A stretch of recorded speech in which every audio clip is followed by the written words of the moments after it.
ఆలోచించగల, విచక్షణ చేయగల, జ్ఞానాన్ని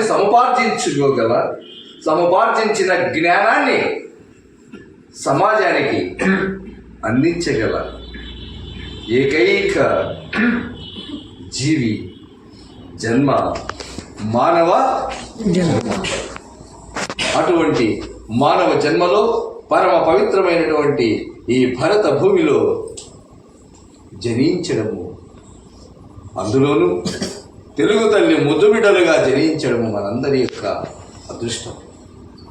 సనాతన భారతీయ సంస్కృతి సాంప్రదాయాలకు నిలువెత్తు సాక్షిభూతమే ఈ స్వామీజీ ఏర్పాటు చేసినటువంటి ఈ ఆశ్రమం.